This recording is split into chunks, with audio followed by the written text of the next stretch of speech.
கிறிஸ்துவுக்குள் அன்பானவர்களே, இயேசு கிறிஸ்துவ நாமத்தினாலே உங்களுக்கு ஸ்தோத்திரங்களையும் வாழ்த்துக்களையும் தெரிவித்துக் கொள்கிறேன். இன்றைய நாளிலே நாம் தியானிக்க இருக்கிற வார்த்தை சங்கீதம் 9ஆம் அதிகாரம் 9வது வசனம். சிறுமைப்பட்டவனுக்கு கர்த்தர் அடைக்கலமானவர், நெருக்கப்படுகிற காலங்களில் அவரே தஞ்சமானவர். நாம் வாழ்கிற இந்த நாட்களிலே நமக்கு அநேக விதமான நெருக்கங்கள் உண்டாயிருக்கிறது. அது பொருளாதார விதமான நெருக்கமாக இருக்கலாம், இல்லைனா நம்முடைய உறவுகளிலே ஒரு நெருக்கமாக இருக்கலாம், இல்லை குடும்பத்தின் நிமித்தம் ஒரு நெருக்கமாக இருக்கலாம், இல்லை வேலையின் நிமித்தம் நம் நெருக்கப்படலாம், இல்லைனா நம்முடைய பிள்ளைகள் நிமித்தம் நமக்கு அநேக நெருக்கம் வரலாம், இல்லைனா நம்முடைய உற்றார் உறவினர்கள் நிமித்தம் நமக்கு அநேக நெருக்கம் வரலாம், நம்முடைய சத்துருக்கள் நிமித்தம் நமக்கு அநேக நெருக்கம் வரலாம், பிசாசுகளின் நிமித்தம் நமக்கு அநேக நெருக்கம் வரலாம்.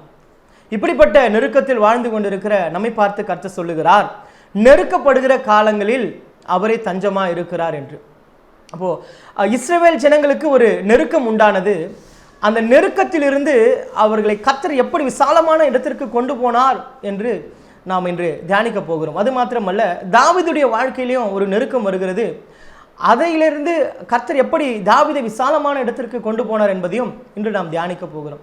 நமக்கு நெருக்கம் வருகிற காலங்களிலே, நெருக்கம் படுகிற நேரத்திலே முதலாவது நாம் செய்ய வேண்டியது என்ன தெரியுமா? இஸ்ரவேல் ஜனங்கள் சரியாய் அதை செய்தார்கள். நியாயாதிபதிகள் 10ஆம் அதிகாரம் 15வது வசனம். இஸ்ரவேல் புத்திரர் கர்த்தரை நோக்கி பாவம் செய்தோம், தேவரீர் உம்முடைய பார்வைக்கு நலமானதை எங்களுக்கு செய்யும், இன்றைக்கு மாத்திரம் எங்களை ரட்சித்தருளும் என்று சொல்லி ஒரு நெருக்கம் அந்த ஜனங்களுக்கு ஏற்பட்ட உடனே முதல்ல அவர்கள் செய்தது என்ன தெரியுமா? தங்களுடைய பாவங்களை அவர்கள் அறிக்கை செய்கிறார்கள். என்ன பாவம் அவர்கள் செய்தார்கள் என்றால், இதுவரை நடத்தி வந்த தேவனை மறந்து அவர்கள் மற்ற தெய்வங்களை, பாகால்களையும் மற்ற அஸ்ரோத் போன்ற இந்த விக்கிரகங்களை அவர்கள் என்ன பண்ணாங்கன்னா வணங்க ஆரம்பித்தார்கள். அப்படி அவர்கள் அந்த பாவத்தை செய்த உடனே அவர்களுக்கு ஒரு நெருக்கம் வருகிறது. உடனே அவர்கள் சுதாரித்து கொண்டு செய்த முதல் காரியம் என்ன தெரியுமா?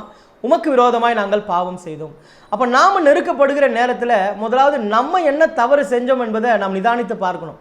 இன்னைக்கு அநேகருடைய வாழ்க்கையில் நெருக்கம் வருது.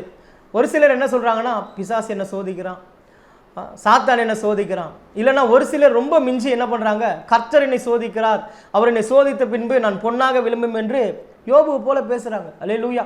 ஆனால் வேதம் சொல்லுகிறது, முதல்ல நம்மை நாமே நிதானித்தறிந்தால் நாம் நியாயம் தீர்க்கப்படும். நம்ம வாழ்க்கையில் ஏதாவது ஒரு பிரச்சனை வருது, ஒரு போராட்டம் வருதுன்னா முதல்ல நம்முடைய பாயிண்ட் ஆஃப் வியூலேருந்து நம்ம யோசிச்சு பார்க்கணும். ஏன் இந்த பிரச்சனை எனக்கு வந்தது? அது என்னால் வந்ததா, இல்லைனா வேறு ஏதாவது காரியத்தினால வந்ததா என்று முதல்ல நாம் நிதானித்து அறிகிறவர்களாக இருக்கணும். இந்த இஸ்ரவேல் ஜனங்களுக்கு தெரிந்தது என்னென்ன? அவர்கள் பாவம் செய்தார்கள், அது நிமித்தம் அவர்களுக்கு நெருக்கம் வந்தது என்று. இப்போ தாவீது ஒரு இடத்துல நெருக்கப்படுகிறான். ஏனென்று அவனுக்கு தெரியுது அவன் பாவம் செய்கிறான் என்று 51வது சங்கீதத்திலே அவன் பாவத்தை அவன் அறிக்கை செய்கிறான். அப்போ நெருக்கப்படுகிற நேரத்தில் முதலாவது நாம் செய்ய வேண்டியது என்ன தெரியுமா? நம்முடைய பாவங்களை தேவனுக்கு முன்பதாக அறிக்கை செய்யும்.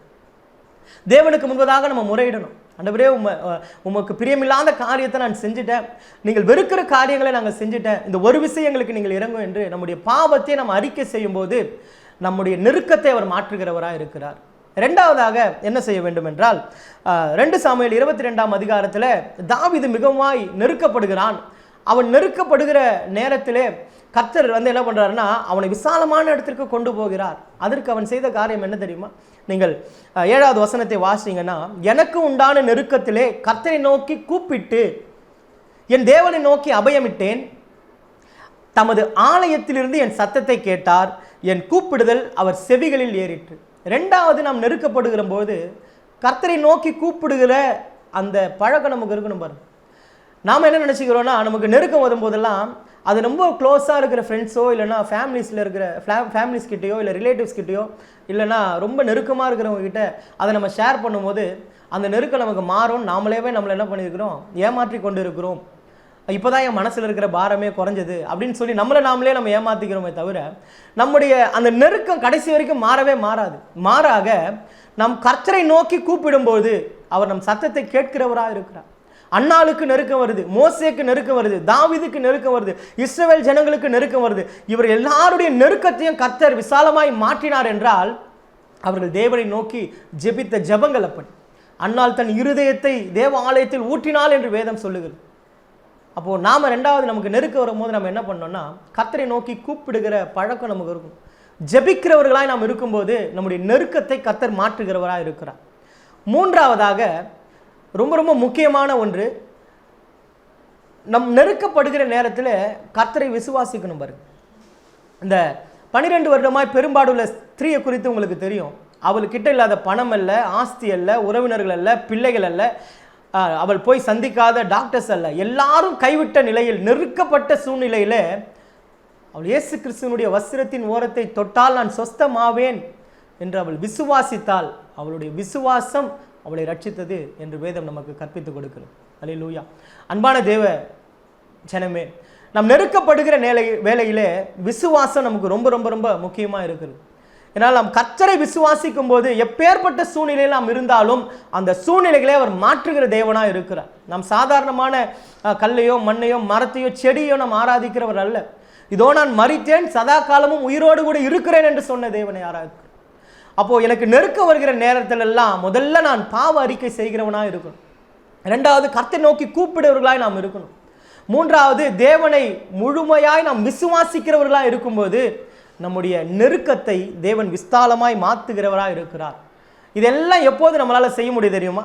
நீங்கள் 1 சாமுவேல் 36 வாசித்து பார்க்கும்போது தாவீது மிகவும் நெருக்கப்பட்டான். அவன் நெருக்கப்படுகிற வேளையிலே அவன் தன்னை கர்த்தருக்குள் திடப்படுத்தி கொண்டான் என்று வேதம் சொல்லுகிறது. நாம் கர்த்தருக்குள் நம்மை திடப்படுத்தி கொண்டோம் என்றால் இந்த காரியத்தெல்லாம் நாம் சரியாக செய்வோம் பாருங்க. பாவ அறிக்கை செய்வோம், கர்த்தரை நோக்கி கூப்பிடுவோம், விசுவாசமாக இருக்கும். நாம் கர்த்தரிடத்திலே நம்மை திடப்படுத்தி கொள்ளணும். நம்முடைய ஐக்கியம் கர்த்தரோடு கூட இருக்குமானால் எப்பேற்பட்ட நெருக்கமான சூழ்நிலையாக இருந்தாலும் கர்த்தர் நம்மை விசாலத்தில் கொண்டு போவார். அல்லேலூயா. இதை கேட்டுக்கொண்டு இருக்கிற அன்பான தேவச்சனமே, நீங்க எப்பேற்பட்ட நெருக்கப்படுகிற சூழ்நிலையில் இருந்தாலும் கர்த்தர் உங்களை விசாலத்தில் வைக்க வேண்டும் என்றால் இந்த எல்லா காரியங்களும் நாம் கடைபிடிக்கும் போது, கர்த்தருக்குள் நம்மை நாம் திடப்படுத்திக் கொள்ளும் போது கர்த்தர் நம்மை விசாலத்திற்கு நேராக கொண்டு போவார். இந்த வார்த்தை உங்களுக்கு பிரயோஜனமாக இருக்கும் நான் விசுவாசிக்கிறேன். நம் யாவரும் செபிக்கலாம் கண்களை மூடி. எங்களை அதிகமாய் நேசிக்கிற எங்கள் அன்பின் பரலோக பிதாவே, நன்றியோடு கூட துதிக்கிறோம். இந்த நாளிலே கூட ஆண்டவரே, நெருக்கப்படுகிற காலங்களிலே நீரே எங்களுக்கு தஞ்சமாக இருக்கிறீர் என்று பேசியிருக்கிறீர். ஆண்டவரே, தாவீதுடைய நெருக்கத்திலே அவன் செய்த பாவ அறிக்கை, அவன் செய்த ஜெபங்கள், அவன் உங்கள் மேல் வைத்திருந்த விசுவாசம் அவனுடைய நெருக்கத்தை விசாலமாய் மாற்றினது என்று கர்த்தர் இந்த நாளிலே கூட எங்களோடு கூட பேசியிருக்கு. எங்களுடைய நெருக்கப்படுகிற வேலையில் ஆண்டவர் இதையெல்லாம் நாங்கள் செய்ய தேவன் எங்களுக்கு உதவி செய். பாவ அறிக்கை செய், உம்மை நோக்கி ஜெபித்து ஆண்டவரே உம்மையே விசுவாசிக்கிற ஆண்டவரே திடப்படுத்தி கொள்ளுகிற ஒரு இருதயத்தை கர்த்தர் எங்களுக்கு தரும்படியாக ஜெபிக்கும். இந்த வார்த்தையின்படி எங்களை நடத்துங்க. இந்த வார்த்தையின்படி வாழ எங்களுக்கு உதவி செய். எங்களை தாழ்த்தி உடைய கரங்களை ஒப்புக் கொடுக்கிறோம். நீர் பொறுப்படுத்து, வழிநடத்து, எங்களை ஆசீர்வதித்து பலப்படுத்து. இயேசுவின் நாமத்தில் பிதா, ஆமென். ஸ்தோத்திரம்.